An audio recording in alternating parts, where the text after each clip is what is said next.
Umpama permasalahan public figure. Public figure itu kan namanya public figure ya, yang banyak orang. Terkadang mungkin si public figure ini, atau gini, kalau public figure sama ada satu permasalahan, tapi sudah masyarakat misalnya, gitu ya.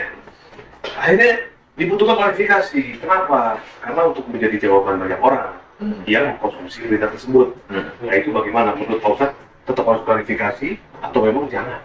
Kalau saya sih namanya public figure itu kan beda dengan para pendakwah ya. Iya. Kalau saya cerita, belum tentu orang dakwah itu juga kalau dapat sajian itu Diem-diem aja gitu. beliau bisa serahkan sama Allah, belum tentu. Bisa aja malah dia itu kesannya merendahkan diri atau mengeluarkan gayanya dia bahwa dia lebih hebat daripada orang yang membeli. Ya banyak yang seperti itu. Nah kan gitu. Jadi dia sendiri yang sebenarnya tahu tentang persoalan teori ilmu agama itu sendiri malah lupa, nggak dikerjain. Gitu maksudnya. Nah kalau menurut saya ilmu agama itu harus dipraktekin. Gitu. Jadi ya prakteknya seperti itu ya. Sabarnya dari Bu istilahnya kalau ada orang diri Allah itu hanya cuma disuruh aja orang itu mendoakan agar orang tersebut diselamatkan oleh Allah Ta'ala. Ini cuma nunggu Allah aja. Berarti boleh orang berpikir bahwa nanti Allah yang akan menunjukkan. Ketika memang proses jatuh zolimi sesuai dengan apa yang poin pertama tadi. Persoalannya orang ngomong begitu itu tetap akan menjadi pertanyaan lagi. Dia memang takut dengan orang itu, atau dia hanya menyerah kepada Allah, atau dia menjalankan hukum-hukum Allah. Nah, kan beda sudah. Yang takut daripada dibungkam, Itu nggak ada nilai ibadahnya. Tapi paling dia dapat sabarnya. Kalau dia nggak balas dapat nilai sabarnya.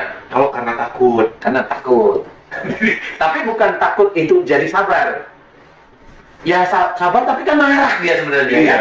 Nah itu tetap nggak bisa dapat sabarnya. Mungkin ya begini. Ketika Belajar. Iya, benar. Dan memang harus Benar-benar. memang begitu dasarnya kan gitu. Jadi seseorang mendapatkan suatu persoalan itu kan persoalan itu nggak cuma satu, walaupun persoalan itu satu. Iya. Cara menangani persoalan itu kan banyak hukum-hukum yang harus kita kerjakan. Nah kesabaran itu jangan sampai kita itu melanggar hukum-hukum agama kita sendiri. Dengan dalil kita sendiri. Dengan dalil yang sudah ada dalam Quran, dalam hadis yang sahih, itu memang harus kita itu berpikir di situ itu. Nah titik kita itu berpikir itulah malaikat itu mencatat. Benar kamu sudah, benar gitu tulis, benar. Takut kamu ya nggak dapat, kan gitu. Ya, iya. Yes. Takut ya. Takut itu kan nggak ada. Sayang kepada Allah. Iya, kecuali ya saya serahkan sama Allah. Salahnya gimana? Ya, kan saya tahu. Kalau mau saya dibully, saya sebenarnya bisa membalas kok apa yang diomongkan dia salah. Saya tahu. Tapi kenapa nggak dibalas? Enggak. Itu saudara saya. Saya tetap harus melindungi aib saudara saya. Nah kan beda nih. Pada waktu ngomong saya harus melindungi aib saudara saya, dia mengamalkan ayat dan hadisnya banyak sekali. Dia mengamalkan itu. Kenapa nggak membalas? Udah biarin aja. Nanti kalau saya mau membalas dengan begitu, berarti kita bentrok Islam sama Islam. Saya mau. Kita itu satu saudara. Kenapa harus bentrok? Dia mengamalkan ayat yang lain juga. No, kan ini kan beda nih. Berarti ini dia mencari penyelesaiannya itu benar-benar lillahi ta'ala itu seperti itu. Ya makanya kan Ustaz, sabar itu artinya menahan. Menahan diri untuk melakukan sesuatu yang sebenarnya dia bisa lakukan. Iya. Ngebalas itu sebenarnya dia bisa. Iya. Hanya dia menahan dirinya untuk tidak membalas. Tidak membalas sebenarnya. Nah itu aja. Jadi dia menyerahkan kepada Allah saja. Menyerahkan dan dia tahu dasar-dasar hukumnya itu tahu. Nah inilah yang dinilai oleh Allah Ta'ala itu. Besar. Sabar itu begitu. Jadi apa orang boleh Gimana? tidak sabar? Lama gini. Bingung saya.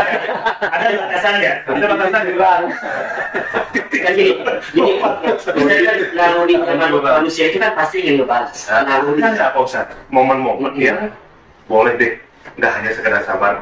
Maksudnya menyerahkan pada Allah ya, tapi tindakannya juga diperbolehkan tuh apa-apa. Ketika perang misalkan, atau dalam wujud kekiniannya apa? Ya kalau sebenarnya membalas itu sih boleh, tapi masih dalam bentuk wajar.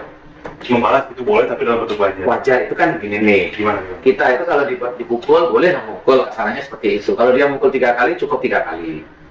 Atau sekali tapi malah bablas.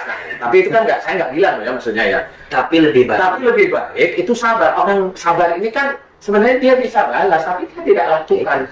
Kenapa kamu nggak lakukan? Saya mending saya dekat sama Allah daripada saya harus membalas dia. Dia cara Allah aja yang. Iya, karena dengan saya tidak membalas dia, dengan saya tidak takut dan saya tidak takut sama dia, tapi saya tidak mau membalas. Nah ini adalah penilaian lebih dari Allah Taala sebenarnya. Contoh umpamanya saya nih ya jujur. Saya tuh dibully sama orang. Saya datengin orang itu, saya pukulin, itu bisa kok. Saya bela diri bisa, main pedang bisa. Apa sih? Saya bilang membalas omongan dia, insya Allah bisa. Kelemahan dia di mana, saya ngerti. Dari titik itu sudah saya mampu insya Allah. Tapi kenapa saya nggak balas? Karena dia saudara saya. Nggak boleh. Saya waktu itu yang mau balas. Maksudnya nggak boleh juga. Ya mau sana. Di sini adalah ada sesuatu hal yang mau saya sampaikan bahwa bukan sakit hati, bukan yang kita cari itu akhiratnya, bukan duniawinya. Kan begitu. Kalau kita balas-membalas kan duniawi.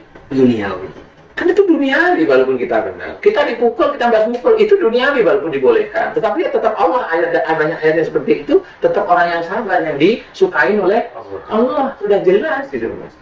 Jadi kita ambil yang titik itu. Enggak, saya nggak takut. Enggak, siapapun. Pernah kok orang itu saya datengin orang itu di depan. Ngomong apa dia? Dia ngomong. Saya takut. Enggak. Jadi dia nih takut. Iya, kan saya lihat aja wajahnya gitu ya. Kelihatan nggak bisa ngomong. Nah itu kan memperlihatkan bahwa dia hanya berani di titik itu.